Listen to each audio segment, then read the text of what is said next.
अस्सलाम वालेकुम रहमतुल्लाहि वबरकातुहू। आप देख रहे हैं टॉप 10 विद GNM और मैं हूं गुलाम नबी मदनी। दुनिया भर से आज की 10 बड़ी और इंतहाई अहम खबरें जिन पर आज हम बात कर रहे हैं। नाज़रीन किराम, आज 29 नवंबर 2020 है और आज दिन है इतवार का। ये टॉप 10 विद GNM का शाम का बुलेटिन है। खबरों का सिलसिला शुरू कर लेते हैं। जो आज की पहली बड़ी खबर है ये पाकिस्तान से है। नाज़रीन किराम, पाकिस्तान और रूस के ताल्लुकात में इजाफा हो रहा है। पहली मर्तबा जब से रूस ने सोवियत यूनियन के ज़माने में पाकिस्तान को तोड़ने की, पाकिस्तान पर हमला करने की कोशिश की थी, अफगानिस्तान पर जंग मुसल्लत की थी, तकरीबन गुज़श्ता 30 सालों के बाद रूस और पाकिस्तान के ताल्लुकात में इजाफा हुआ है और रूस पाकिस्तान की गवादर बंदरगाह से बाकायदा काम शुरू कर चुका है। और रूस भी नाज़रीन काम CPEC मंसूबों में पाकिस्तान ने रूस को भी शमूलियत की ऑफर की थी। चाइना के साथ साथ पाकिस्तान के इस तारीखी मंसूबे में रूस भी अब मुस्तफ़ीद होने की कोशिश कर रहा है और चाइना के साथ साथ रूस के बाहरी जहाज़ों ने भी जो गवादर पोर्ट है वहाँ पर लैंडिंग शुरू कर दी है, जो एक तरह से बड़ी कामयाबी है। इससे वाज़ेह हो जाता है कि S-400 मिसाइल सिस्टम या दीगर जंगी साजो सामान भारत जितना चाहे रूस से खरीद ले, लेकिन रूस को पाकिस्तान के खिलाफ भारत नहीं कर सकते हैं। इसके अलावा नाज़रीन काम एक और अच्छी खबर सामने आ रही है कि रूस और पाकिस्तान के दरमियान मुश्तरका तौर पर गैस पाइपलाइन का मंसूबा है, जिसमें अगरचे पाकिस्तान का ज्यादा हिस्सा है, 74% जो शेयर्स हैं वो पाकिस्तान के पास हैं, लेकिन इसमें रूस की कंपनी को बाकायदा इख्तियारात दिए गए हैं कि वो इस गैस पाइपलाइन मंसूबे को हैंडल कर सकता है और इसकी जो जिम्मेदारियां हैं, इंतजामी मामलात हैं, उसको संभाल सकता है। दूसरी जानब नाज़रीन काम इत्तला सामने आ रही हैं कि पाकिस्तान की मईशत तरक्की कर रही है। 15 साल के बाद पहली मर्तबा पाकिस्तान का करंट अकाउंट खसारा ख़त्म हो गया है, जो एक तरह से पाकिस्तान की माशी तरक्की के लिए मुस्बत अलामत है। लेकिन नाज़रीन काम अब भी कुछ ऐसी चीज़ें हैं जिसमें पाकिस्तान की अवाम को मईशत की जो बेहतरी है उससे मुस्तफ़ीद नहीं किया जा रहा है। इसलिए हुकूमत को चाहिए कि अवाम को भी माशी तरक्की के में बेहतरी के लिए मुनासिब सहूलियात फराहम करें। आप जानते हैं दुनिया भर से पाकिस्तान के अंदर कंपनियां इन्वेस्टमेंट कर रही हैं, सरमायाकारी कर रही हैं। पाकिस्तान के अंदर तरसीलात ज़र में इजाफा हो चुका है। बैरूनी कंपनियां बिलखुसूस जो टेक्नोलॉजी की कंपनियां हैं वो पाकिस्तान के अंदर प्लांट्स लगा रही हैं, मोबाइल्स बन रहे हैं और कंप्यूटर्स और इसी तरह से दीगर टेक्नोलॉजी कंपनियां भी पाकिस्तान के अंदर सरमायाकारी कर रही हैं, जो पाकिस्तान के मुस्तकबिल के लिए, माशी तरक्की के लिए बहुत बड़ी अलामत है। इसके अलावा नाज़रीन काम सामने आ रही हैं कि फ्रांस के साथ पाकिस्तान ताल्लुकात रखेगा या ख़त्म करेगा। ताल्लुकात को फ्रांस के साथ ख़त्म करना चाहिए या नहीं करना चाहिए, इस हवाले से मंगल के रोज़ इंतहाई अहम काबीना का इजलास हो रहा है, जिसमें वज़ीर आज़म पाकिस्तान बाकायदा इस मामले को देखेंगे और इसकी मंजूरी दी जाएगी कि फ्रांस के साथ पाकिस्तान सफारती ताल्लुकात ख़त्म करे या फिर फ्रांस के साथ ताल्लुकात बरकरार रखे जाएँ। और पाकिस्तान बड़ा मौक़िफ़ भी इख्तियार करने जा रहा है, जिससे फ्रांस को वाज़ेह होगा कि वो मुसलमानों के जज्बात से ना खेले। और रसूल अकरम सल्लल्लाहु अलैहि वसल्लम के हवाले से इस्लामोफोबिया के वाक़यात जो बढ़ रहे हैं यूरोप के अंदर, फ्रांस के अंदर, इस पर पाकिस्तान के वज़ीर आज़म पहले ही 2 टोक ऐलान कर चुके हैं, मौक़िफ़ वाज़ेह कर चुके हैं कि इस्लामोफोबिया के बढ़ते वाक़यात ये यूरोप की जहालत है। यूरोप को पता नहीं है कि रसूल अकरम सल्लल्लाहु अलैहि वसल्लम किस कदर रहमतुल लिल आलमीन थे, किस कदर अजीम शख्सियत थे इस दुनिया के लिए, इस जहान के लिए। आगे बढ़ते हैं। जो आज की दूसरी बड़ी खबर है ये अफगानिस्तान से है।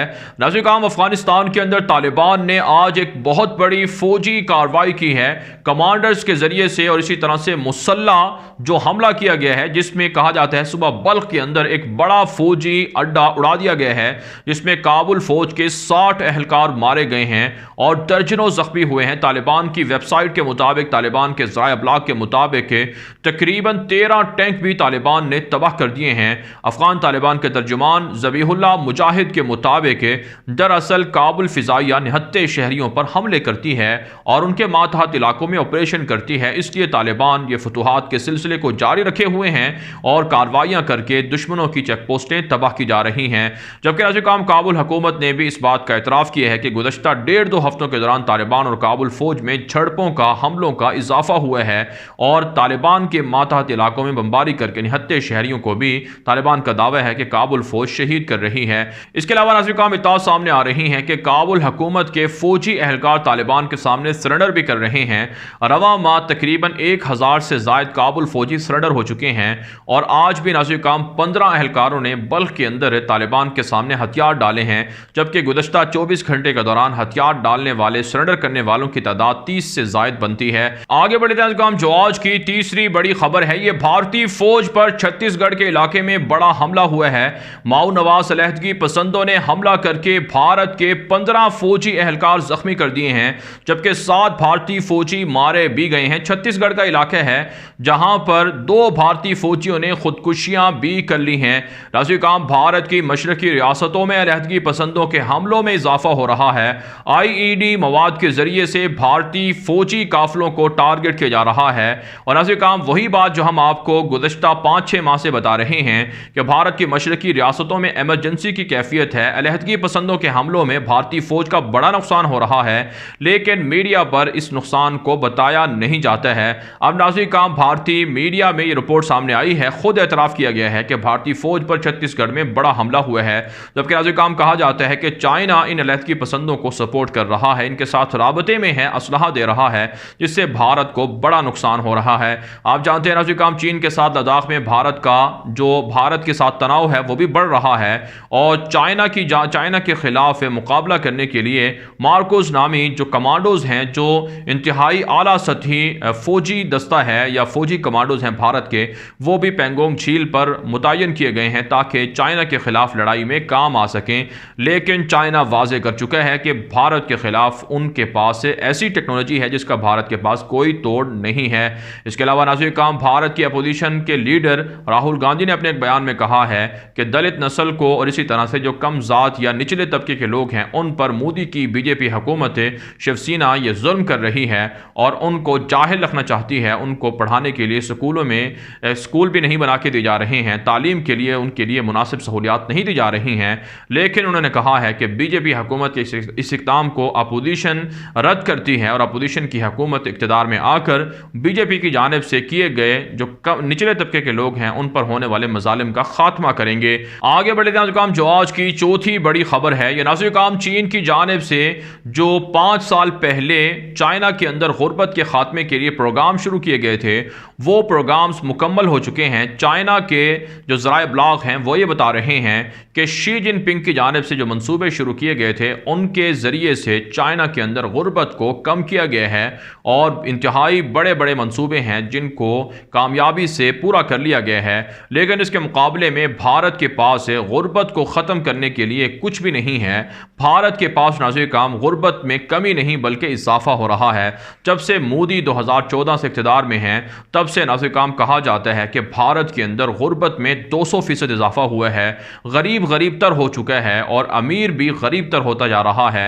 इत्तला सामने आ रही है नाज़िर काम के भारत की इकॉनमी, भारत की मईशत गुज़श्ता 50 सालों के बाद पहली मरतबा कसाद बाज़ारी का सामना कर रही है और तकरीबन मुसलसल 2 क्वार्टर्स के अंदर भारत की जो मईशत है वो गिरावट का शिकार है, 7 से 8% तनज़ली का शिकार है, जिससे वाज़ेह होता है कि मोदी हुकूमत ने सारा पैसा करप्शन की नज़र कर दिया है या फिर जो बैरूनी दुनिया से असलहे की ख़रीदारी है उसमें सर्फ किया है। इसके अलावा नाज़िर काम इत्तला सामने आ रही हैं कि चाइना और रूस ने नेटो तर्ज के मुश्तरका मंसूबों को शुरू कर दिया है। रूस और चाइना की जानिब से बाकायदा न्यूक्लियर हथियारों को ले जाने वाले बड़े बड़े जहाज़ों की तैयारी का मामला है। इस हवाले से रिपोर्ट सामने आ रही है कि एशिया के अंदर अमेरिका के और यूरोप के बढ़ते हुए गलबे को कम करने के लिए चाइना और रूस मुश्तरका नोयत के मंसूबे भी शुरू कर रहे हैं, जिससे भारत को भी परेशानी हो रही है कि आखिर रूस उनको असलहा बेचता है लेकिन चाइना की तरफदारी और हिमायत क्यों कर रहा है। आगे बढ़े नाज़िर काम, जो आज की 5वीं बड़ी खबर है, ये नाज़िर काम मकबूजा कश्मीर और भारत के पाकिस्तान के खिलाफ इल्ज़ामात के हवाले से है। ताज़ा रिपोर्ट सामने आ रही हैं कि मकबूजा कश्मीर के हवाले से OIC की जानिब से मुश्तरका जो मज़म्मत की गई है भारत के मज़ालिम की, पाकिस्तान के दफ्तर खारजा के बयान के मुताबिक OIC का जो इजलास हुआ है वज़राए खारजा का नाइजीरिया के अंदर, उसमें मकबूजा कश्मीर के मसले की हिमायत की गई है और भारत के मज़ालिम की मज़म्मत की गई है। और इसी से वाज़ेह हो जाता है कि भारत के अंदर जो ये प्रोपेगेंडा मुहिम शुरू की गई थी कि कश्मीर OIC के इजलास का एजेंडे का हिस्सा नहीं है, ये मन घड़त बात थी। और पाकिस्तान के भी कुछ बिकाऊ मीडिया और गद्दार सहाफ़ियों ने इस भारतीय जो प्रोपेगेंडा मुहिम थी इसका साथ दिया था। इस पर दफ्तर खारजा ने कहा है कि OIC की जानिब से जारी किए गए एलामिये में देखा जा सकता है कि मकबूजा कश्मीर के हवाले से मुश्तरका मौक़िफ़ OIC ने अपनाया है। साथ साथ ऐसी कामयाब सामने आ रही हैं कि भारत ने एक मरतबा फिर पाकिस्तान पर इल्ज़ाम लगाया है कि ड्रोन तैयारों के ज़रिए से मकबूजा कश्मीर के लोगों को, मुजाहिदीन को असलहा फराहम किया जा रहा है और मुश्तबा मुबैना ड्रोन तैयारे भारतीय फ़ौजी चेक पोस्टों के करीब उड़ान भर रहे हैं, जिससे वाज़ेह होता है कि पाकिस्तान भारतीय फ़ौज पर हमले कर रहा है। नाज़रीन, भारतीय मीडिया के मुताबिक भारतीय आर्मी चीफ ने पाकिस्तान पर हमले करने की धमकियाँ भी दी हैं। इसके अलावा नाज़रीन सामने आ रही हैं कि भारत के फ़िज़ाइया को बड़ा नुकसान हो रहा है। MiG-29 भारत के पास 45 हैं, लेकिन उनमें से महज 15 तैयारे ही वो उड़ान भरने के काबिल हैं और बेशतर वो ग्राउंड हैं। उनकी मेंटेनेंस का मसला है, उनको चलाने का मसला है। रवा साल 3 MiG-29 तैयारे भारत के तबाह हो चुके हैं। या तो भारतीय फ़िज़ाइया को उड़ाने नहीं आते या फिर उन्हें पाकिस्तान के गुमनाम हीरोज़ और चाइना की खुफिया टेक्नोलॉजी उन तैयारों को गिरा देती है, जिससे भारत की हुकूमत और फ़िज़ाइया बहुत परेशान है कि इतना नुकसान उन्हें क्यों हो रहा है। आगे बढ़े नाज़रीन, जो आज की छठी बड़ी खबर है ये तुर्की से और आज़रबाईजान से है। नाज़रीन, ताज़ा रिपोर्ट सामने आ रही हैं कि यूनान के अंदर मुसलमानों के खिलाफ ईसाइयों के हमलों में इजाफा हुआ है। यूनान के मुफ्ती आज़म को तशद्दुद किया गया है, उनके खिलाफ हमले करने की धमकियाँ दी गई हैं, जिस पर तुर्की ने शदीद मजम्मत की है कि यूनान के अंदर मुसलमानों के खिलाफ नफरत अंगेज़ी को यूनान की हुकूमत बढ़ा रही है, इसे ख़त्म करना चाहिए। इसके अलावा नाज़रीन, तुर्क सदर रजब तैयब एर्दोगान ने अपने एक बयान में कहा है कि किसी के मजहबी जज्बात को मजरूह करना यह आज़ादी इज़हार राय नहीं है। यूरोप को समझना होगा कि मुसलमानों की मुक़द्दस शख्सियात के खिलाफ तौहीन अमेज़ वाक़यात को रुकवाया जाए। फ्रांस के अंदर नाज़रीन काम मुसलमानों के खिलाफ है जो मुतनाज़ा कवानीन बनाए गए हैं, इस पर तैयब एर्दोगान ने कहा है कि फ्रांस अपनी नाकामी को छुपाने के लिए निहत्ते मुसलमानों से बदला ले रहा है, लेकिन तुर्की दुनिया भर के अंदर बिलखुसूस यूरोप के अंदर मुसलमानों की हिमायत और ताउन जारी रखेगा। इसके अलावा नाज़रीन काम आज़रबाईजान से खबर सामने आ रही है कि आर्मीनिया के ईसाइयों ने जिन मकबूजा इलाकों को आज़ाद किए, खाली किए हैं, वहाँ पर IED जो मवाद है, बारूदी मवाद, वो बिछाया गया है, जिसके नतीजे में 4 आज़रबाईजान के निहत्ते शहरी जद में आकर शहीद हो गए हैं। आज़रबाईजान ने कहा है कि आर्मीनिया अपनी शिकस्त का बदला निहत्ते आज़रबाईजान के लोगों से ले रहा है जो मकबूजा इलाकों में वापस अपने घरों में आ रहे हैं।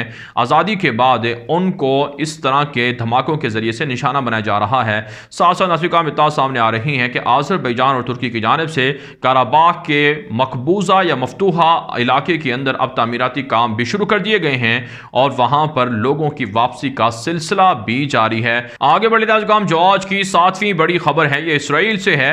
नाज़रीन, इसराइल के अंदर नेतन्याहू के खिलाफ गुज़श्ता 24 हफ्तों से मुज़ाहरे जारी हैं। हर हफ्ते को वीकेंड पर नेतन्याहू की करप्शन के खिलाफ, नेतन्याहू के इस्तीफे के हवाले से मुज़ाहरे होते हैं। इसराइल भर के अंदर हज़ारों मुज़ाहिरीन सड़कों पर निकलते हैं।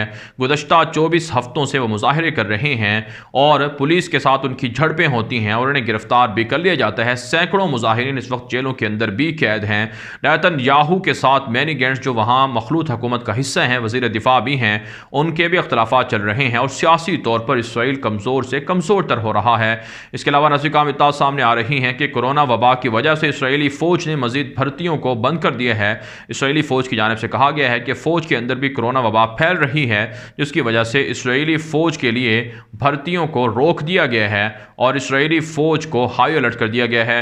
इसके अलावा नाज़रीन इत्तला सामने आ रही हैं कि इसराइली अखबार ने लिखा है कि इस ईरान के जिस मशहूर साइंसदान को एटमी हथियारों के, जोहरी हथियारों के साइंसदान मोहसिन फ़खरीज़ादा को कत्ल किया गया है, यह दरअसल जो बाइडन को पैगाम है कि वो ईरान के बारे में नरम रवैया अख्तियार करने से बाज रहे और ईरान के साथ किसी भी तरह की डील ना करे। जबकि ईरान की जानिब से इसराइल से बदला लेने का ऐलान किया गया है और ईरान के जंगजू आने वाले दिनों में इसराइल पर और अमरीकी अहदाफ पर मशरिक़ वस्ता के अंदर हमले कर सकते हैं। अमरीका ने भी अपने बाहरी जहाज़ों को खलीज के अंदर मुतहर्रिक कर दिया है। आगे बढ़ते हैं नाज़िम, जो आज की 8वीं बड़ी खबर है, ये नाज़िम फ़लस्तीन के सदर महमूद अब्बास मिस्र के और उर्दन के दौरे पर रवाना हो रहे हैं, जहाँ वो दोनों मुल्कों के अहम हुकूमती अहदेदारों से मुलाकातें करके मसले फ़लस्तीन के हवाले से उनकी हिमायत तलब करेंगे। और आप जानते हैं डिक्टेटर अब्दुल फत्ताह सीसी के आने के बाद मिस्र का मौक़िफ़ इसराइल के हक़ में नरम हो चुका है, लेकिन फ़लस्तीन के महमूद अब्बास चाहते हैं कि उर्दन और मिस्र को चाहिए कि वो फ़लस्तीन के बढ़ते हुए जारहाना अज़ाइम में फ़लस्तीन की मदद करे, ना कि इसराइल के साथ ताल्लुकात बनाए। साथ साथ अक़वाम मुत्तहिदा से भी मुतालबा किया जा रहा है कि 2012 से फ़लस्तीन को मुस्तक़िल रुकन बनाने के हवाले से करारदाद जमा है, लेकिन आज तक अक़वाम मुत्तहिदा ने फ़लस्तीनियों को मुस्तक़िल रुकनीत का हक़ नहीं दिया है। इसलिए ज़रूरी है कि अक़वाम मुत्तहिदा फ़लस्तीन को अलहदा मुल्क तस्लीम करके उनको मुस्तक़िल अक़वाम मुत्तहिदा का रुकन तस्लीम करे। इसके अलावा नाज़िम सामने आ रही हैं कि फ़लस्तीनियों ने इसराइल के मज़ालिम के ख़िलाफ़ आज एक मरतबा फिर अज़म ज़ाहिर किया है कि यहूदियों के बढ़ते हुए मंसूबों को पूरा नहीं होने दिया जाएगा और यहूदियों के ख़िलाफ़ जद्दोजहद आज़ादी जारी रखी जाएगी। आगे बढ़ते हैं, जो आज की 9वीं बड़ी खबर है, ये नाज़िम सूडान के बुरहान जो फ़ौजी जनरल भी हैं और फ़ौजी हुकूमत के सरबराह भी हैं, उन्होंने अपने एक बयान में कहा है, अब्दुल फ़त्ताह अल बुरहान ने, कि अमरीका कोई खैराती इदारा नहीं है जो सूडान को मुफ्त में कोई चीज़ें देगा, बल्कि अमरीका ने सूडान को जो दहशतगर्द ममालिक की फहरिस्त से निकालने का ऐलान किया है, इसके बदले अमरीका ने भी सूडान से कुछ तलब किया है। और वह नाज़िम जो अमरीका की शर्त थी वो इसराइल को तस्लीम करना था और सूडान इसराइल को तस्लीम कर चुका है, लेकिन वहाँ पर अब हालात कशीदा बताए जा रहे हैं। इसके अलावा नाज़िम इत्तला सामने आ रही हैं कि लीबिया में तुर्की की फ़ौजें लीबियन फ़ौजियों को ट्रेन कर रही हैं, तरबियत दे रही हैं, जिस पर लीबिया की हुकूमत ने तुर्की का शुक्रिया अदा किया है कि लीबिया के अंदर तुर्की की फ़ौजियों की मौजूदगी की वजह से बागी हफ्तर को जंगजुओं को साजिशें करने का मौका कम मिल रहा है और लीबिया की मुंतखब हुकूमत को फ़ायदा पहुँच रहा है। आगे बढ़ते हैं, जो आज की 10वीं बड़ी खबर है, ये नाज़िम अफ्रीका के 2 बड़े ममालिक के अंदर, नाइजीरिया के अंदर, सोमालिया के अंदर धमाके हुए हैं, जिसके नतीजे में नाइजीरिया में सिर्फ 40 लोग एक हमले के दौरान मारे गए हैं, जबकि सोमालिया के अंदर 7 के करीब मुख्तलिफ जगहों पर धमाके हुए हैं, जिसमें मुतादिद लोगों के मारे जाने की इत्तला सामने आ रही हैं। इसके अलावा नाज़िम इत्तला सामने आ रही हैं कि बरतानिया में कोरोना वबा की वजह से लॉकडाउन है और लॉकडाउन की खिलाफ वर्जियां करने पर 150 से ज़ायद लोगों को गिरफ्तार कर लिया गया है। जबकि नाज़िम इत्तला ये भी हैं, ब्रेक्सिट डील पर बरतानिया और यूरोपीय यूनियन के दरमियान इख्तलाफात शदीद से शदीद तर हो रहे हैं और दोनों मुल्कों की बड़ी बड़ी कंपनियों को भारी नुकसान भी हो रहा है।